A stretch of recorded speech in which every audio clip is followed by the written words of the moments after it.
देखिए, सबसे important Q तो आज निफ्टी की मंथली एक्सपायरी। निफ्टी क्या, एनएसई के सारे इंडिसेस और सभी स्टॉक्स की मंथली एक्सपायरी है और यही सबसे इंपॉर्टेंट एक्सपायरी का दिन है।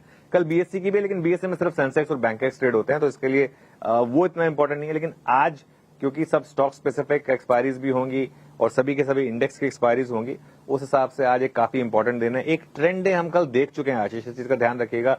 और नॉर्मली एक ट्रेंड डे के बाद अगर एक्सपायरी से पहले आपको एक ट्रेंड डे दिखे तो एक्सपायरी वाला दिन काफी नॉर्मली जो है ना वो ऑप्शन राइटर्स के नाम होता है। तो देखते हैं आज किस तरीके से मार्केट रिएक्ट करेगा और उसके बाद हम आगे बढ़ेंगे। और आज रिजल्ट के हिसाब से कोई बहुत बड़ा दिन है नहीं, वैसे भी सिर्फ लास्ट के 3 दिन बचे हैं तो ओएनजीसी और सीमेंस हैं।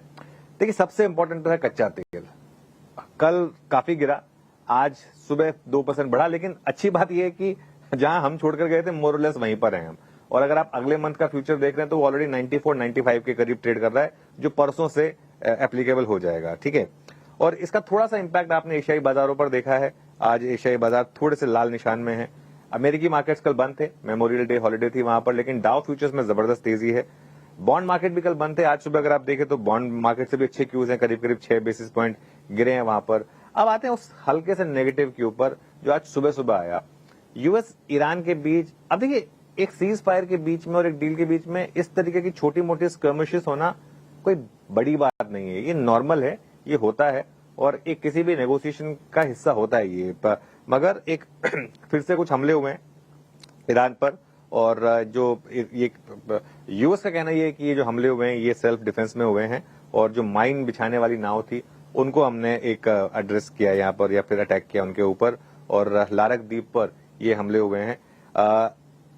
डोनाल्ड ट्रंप ने क्या कहा, और देखिए सबसे इंपॉर्टेंट यही है क्योंकि डोनाल्ड ट्रंप और ईरान दोनों एक मैसेज देना चाहते हैं कि इस लड़ाई में हम हारे नहीं हैं, हम जीते हैं, और कोई भी डील होगी उसमें ये मैसेज का पास होना बहुत जरूरी है। उन्होंने फिर वही बात कही, ये बात उन्होंने कल भी कही थी कि या तो बहुत शानदार डील होगी या नहीं होगी, या तो ईरान यूरेनियम हमें देगा या वो नष्ट होगा। ईरान कह रहा है कि नहीं, यूरेनियम तो हमारे पास ही रहेगा। तो आई थिंक ये कुछ 2-3 चीजें हैं जिनके बेसिस पर शायद ये जो डील है ये थोड़ी सी अटकती हुई दिखाई दे रही है। लेकिन जब तक इसका कच्चे तेल पर बड़ा इंपैक्ट ना हो तब तक मुझे नहीं लगता कि मार्केट इससे कोई बहुत ज्यादा नर्वस होगा। लेकिन हाँ, एक चीज जरूर है कि आज जितने भी समीकरण थे उसके बीच में इस हल्के से न्यूज फ्लो ने उस थोड़े से समीकरण को जरूर बिगाड़ा है।